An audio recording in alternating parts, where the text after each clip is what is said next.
আর যদি তুই প্রতারক আমার ভিডিও দেখে থাকিস তাহলে মনে রাখিস তোর সময় শেষ।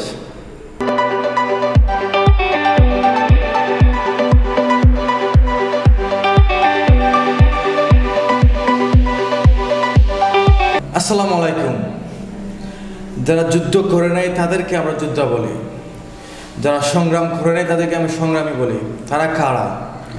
তারা হচ্ছে আমাদের প্রবাসী ভাইরা, যাদের টাকা, যাদের কষ্টের টাকায় আমরা বাংলাদেশে বসে এসি বাতাস খাচ্ছি, বড় বড় গাড়ি চালাচ্ছি।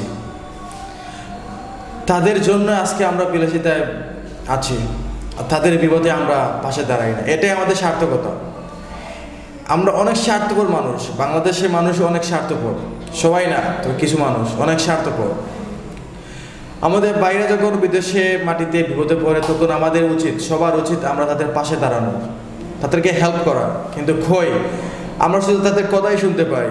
তারা বলে, তারা সংবাদ সম্মেলন করে বলে বা আমাদেরকে বলে ভাই আমরা এই সমস্যা আসি ওই সমস্যা আসি, কিন্তু কজন এই সমস্যার সমাধানের জন্য পাশে যারা দূর থেকে সবাই শুনে, কিন্তু কেউ হাত বাড়িয়ে ওদেরকে সাহায্য করতে চায় না। কিন্তু যখনই আমরা বিপদে পড়ি ঠিক তখনই তারা আমাদেরকে সাহায্য করবে। এই করোনাকালের সময় তারা অনেক রেমিডেন্স আমাদেরকে দিয়েছে।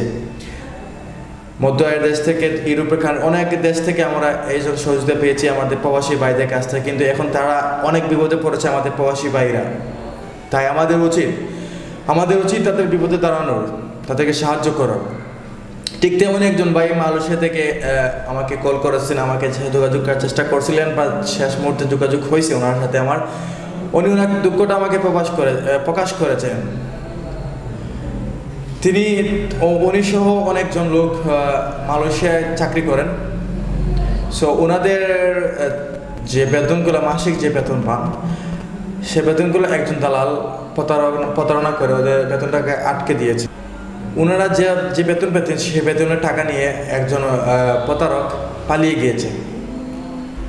দেখেন, একজন ফ্যামিলিতে যখন একজন মানুষ বাইরে কান্ট্রিতে যায় তখন এই ফ্যামিলি অনেক চাইতে থাকে, অনেক ইচ্ছা থাকে। আমার ভাই, আমার বাবা, আমার চাচা বাইরে কান্ট্রিতে গেছে, সে টাকা দিবে, আমি দেশে এই করবো সেই করবো, অনেক কিছু থাকে। অনেক মা অসুস্থতা নিয়ে বিদেশে যায় যে আমি বিদেশ গেলে মাকে টাকা দেবো, মা সুস্থ হবে। অনেকে যায় যে আমার ঘরে আমার 2-3টা বোন আছে, আমি বিদেশ যাওয়ার টাকা ইনকাম করবো, আমার বোনকে ভালো জায়গায় বিয়ে দেবো। সেই আশায় মানুষ বিদেশের মাটিতে যায়, প্রবাস হয়। কিন্তু আমাদের দেশে কিছু কুলাঙ্গারে বাচ্চা যার জন্মের ঠিক নাই, সেই কুলাঙ্গার বাচ্চারা এই সকল সাধারণ প্রবাসীদেরকে নিয়ে এইরকম অবস্থা করে। টাকা নিয়ে যায়, কাজ করবে, কাজের টাকা নিয়ে যাবে, যারা কাজ করছে তাদেরকে টাকা দেবে না। আমি আপনাদেরকে আমার বাড়ির বক্তব্য শোনাবো, আপনারা শুনলেই বুঝতে পারবেন সে কোথা থেকে এসেছে, তার বাড়ি কোথায়, সে কী করে, কীভাবে কী নিয়েছে। আমি আপনাদেরকে রেকর্ডিং শোনাচ্ছি। তিনি আমাকে হোয়াটসঅ্যাপে রেকর্ড করে দিয়েছিলেন, আমি আপনাদের শোনাচ্ছি। এসে যে ভাই আমার যে যোগাযোগ করছিলেন, সে ভাইয়ের ভয়েস রেকর্ডিং আমার হোয়াটসঅ্যাপে দিয়েছেন, ওনার রেকর্ডিং আমি শুনি। সমস্যা নেই ভাইয়া, মানুষ বিজি থাকে, সমস্যা নেই ভাইয়া। আপনি যে বলছেন এটার জন্য আপনাকে অসংখ্য ধন্যবাদ। ঠিক আছে ভাইয়া। তার বাড়ি হলো নারায়ণগঞ্জ সোনারগাঁও। তার নাম হলো আপনার কবির, তার ছোট ভাইয়ের নাম মাসুম। তারা 2 ভাই মালয়েশিয়াতে থাকে, বুঝছেন নি? যে কবির সে প্রতারক করছে আমাদের সাথে 62 জনের টাকা 5 মাস ধরে দেয় না। ঠিক আছে ভাইয়া, 5 মাস ধরে আমাদের বেতন নেই। আপনারা শুনতে পারছেন, ওর বাড়ি নারায়ণগঞ্জ। সে কুলাঙ্গারের বাচ্চার বাড়ি নারায়ণগঞ্জ, যার জন্মের ঠিক নাই।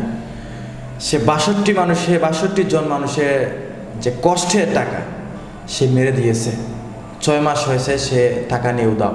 তার বিরুদ্ধে শুনছি মামলা হয়েছে বা বিভিন্ন ন্যাশনাল নিউজ করছে শুনছি। তাই আমি যেটুকুলো বলেছি জানি না কেমন হয়েছে আপনাদের কাছে। তবে যারা আমার ভিডিও দেখবেন বা যারা মালয়েশিয়া আছেন তারা যারা দেখবেন, সবাই ওই প্রতারককে খুঁজে বাইর করার চেষ্টা করবেন। আর দেশে হয়ে যারা মালয়েশিয়া আছেন, আপনাদেরকে বলি, দেখেন এই জমানায় প্রতারকের অভাব নাই, অনেক প্রতারণা আছে।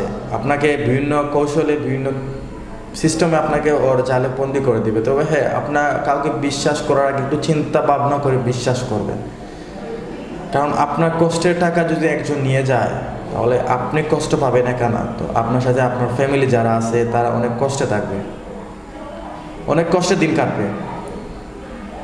কারণ ফ্যামিলিটা আপনার দিকে চেয়ে থাকবে।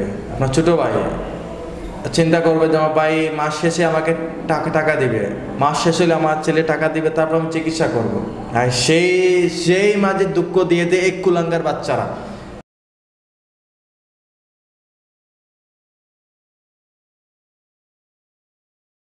সেই কুলাঙ্গারের বাচ্চারা সেরা হচ্ছে ছাগলের 3 নম্বর বাচ্চা। ওদের জন্মের ঠিক নাই, রাস্তাঘাটে জন্ম হয়েছে বোধহয়, এই জন্য ওরা মানুষকে নিয়ে চিনিমিনি করে। আমি বাংলাদেশের প্রশাসন এবং বাংলাদেশের হয়ে যারা কাজ করেন তাদের আপনাদের উদ্দেশ্য করে বলছি, দেখেন আপনারা এই যে এই ব্যবস্থা নেন, তাড়াতাড়ি এটা ব্যবস্থা নেন। কারণ 6টা মাস হয়েছে ওরা কষ্টের টাকা ওরা পায় নাই।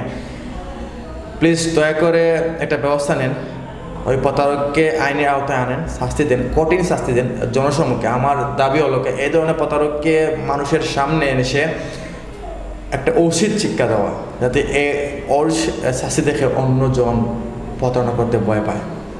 আজকের মতো ভিডিও আমি এখানে অল্প একটু বললাম, তেমন কিছু বলি নাই। তবে আমি খবর রাখবো বাইরের কাছ থেকে প্রতারক ধরা খাইছে কিনা, কোন পর্যায়ে আছে। পরে ভিডিও অপেক্ষা থাকুন। ভালো থাকবেন। আজকের মতো ভিডিও এখানে শেষ। আসসালামু আলাইকুম।